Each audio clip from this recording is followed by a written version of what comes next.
Hi guys, welcome back to another cinematic micro review. Today I'm reviewing Joel Schumacher's Batman and Robin. Batman and Robin stars Arnold Schwarzenegger, George Clooney, Chris O'Donnell, Alicia Silverstone, and Uma Thurman. Back in the world of Gotham, Batman and Robin have to go up against two foes, one known as Mr. Freeze, the other known as Poison Ivy. The film continues a mistake that they had in the first film, which was bad writing. The opening has bad dialogue, just like the previous film, Batman Forever. But the difference is that Batman Forever, I said Batman Forever, at least halfway through, the writing kind of stabilized and settled down. It wasn't as bad. But right here in this film, we actually get writing that is horrible from like beginning till the very end of the film. The film opens up with Mr. Freeze breaking into a museum to get a diamond, and Batman and Robin come in here to save the day. But Mr. Freeze has some goons that are actually trying to help him to get back the diamond before Batman and Robin take it for themselves. And we end up having this scene where his goons end up playing hockey in the museum, and I'm sitting there thinking, why do we have to have like a goons playing hockey with the diamond? Why do we have to spend time like that? What's the point of this? And I'm thinking, is this a poor excuse for some action? Because I mean, this isn't even an impressive action scene. It's just something that I feel is like really stupid. I guess Mr. Freeze needs the diamonds to actually power up his suit and stay cool. But I never understood it. It made no sense to me of what the diamond does for him. Like, how does a diamond actually power up the suit? How does it keep him cool? Uma Thurman plays Poison Ivy, and I felt like her story felt like it was just like her whole turning into Poison Ivy was just really rushed. I didn't feel like we got to spend time with Pamela Isley. We barely got a few minutes with her, and then she already gets killed, I believe. And then out of nowhere, she just comes up as someone known as Poison Ivy, and she's already acting a whole different way. I felt like it was just a way of saying like we need to establish this other villain already. We can't spend that much time with her. To me, it seems a little bit like they're trying to do the Catwoman thing of how Selena Kyle was kind of like this geeky person and then turning into a villain. And I felt like they did it. They were trying to do it a little bit here with Pamela Isley, but it really didn't work at all. I mean, as I said, I didn't even get to spend time with Pamela Isley that much to get to know her at all.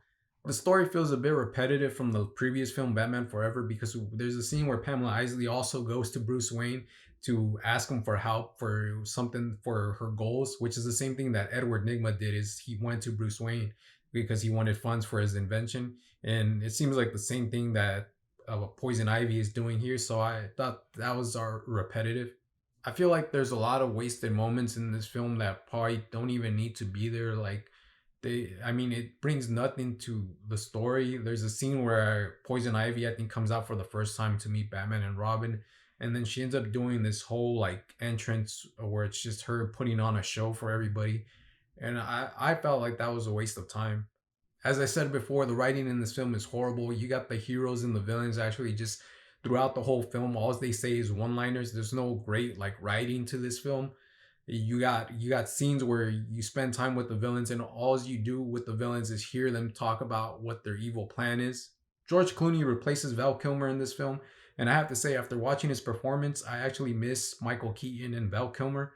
In this movie, we open up with him right away when he comes to the museum and he introduces himself to Mr. Freeze. He says, "Hi, Freeze, I'm Batman," and the way he sounds, he just sounds like George Clooney. He doesn't sound like serious. I can't take him serious. He really seems like a random guy that picked up a suit and just put it on. I don't feel that he brings that complicated character that's actually dealing with a dual life the way that Michael Keaton and Val Kilmer did. He also, in this film, it seems like they told him to play Bruce Wayne as a happy guy and not a tortured person, because he spends most of the time throughout the film, I see him and he's mostly smiling. He seems like he's fine, like he doesn't have a troubled past, like he got over his parents' death. And I don't think that's a Batman story. I don't think that's a Bruce Wayne story. I think the whole point of Bruce Wayne is the whole thing of how he's been tormented by his past and all that.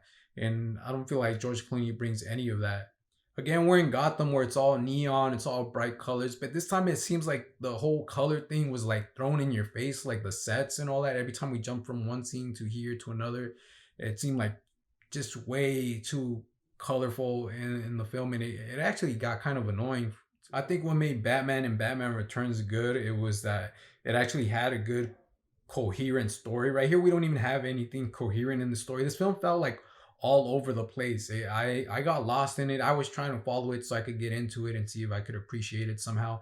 But this film went in one direction then another, and I just got lost. And the thing that just bothered me a lot was the dialogue in this film.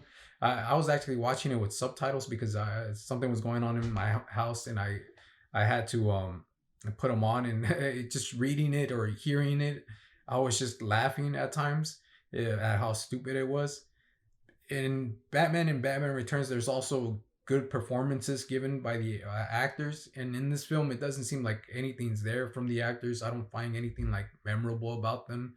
They just seem like they came in, they're playing the villain part, and that's it. That's their part. I can say this: the Batman and Robin, you can watch it as a film to like just laugh at, like because it's already something that made history because of how famous it was from Joel Schumacher ruining the Batman franchise. And so it reminds me of something like I guess what The Room was for people.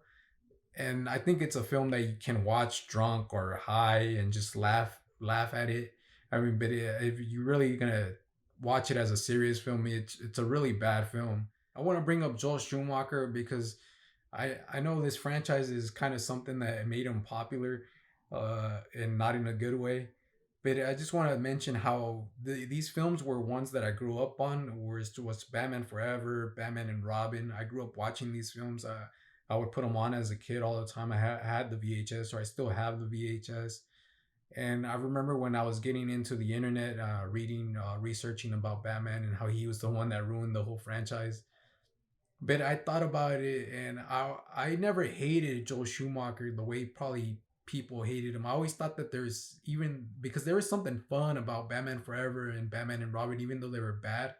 I thought he brought something kind of memorable, even though it's bad. And I always say it's something like probably like what people felt with that movie called The Room.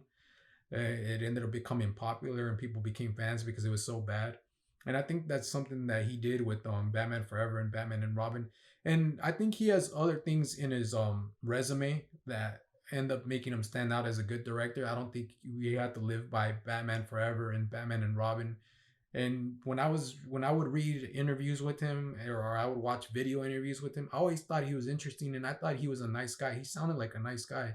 And I remember when he passed away, and I thought it was really upsetting because I mean I don't not no I don't know him from his other films that well. I've seen his other films like two of them or three of them, but I know him from Batman Forever and Batman and Robin, and I thought, man, that's the guy who made my childhood because those are the movies that I saw.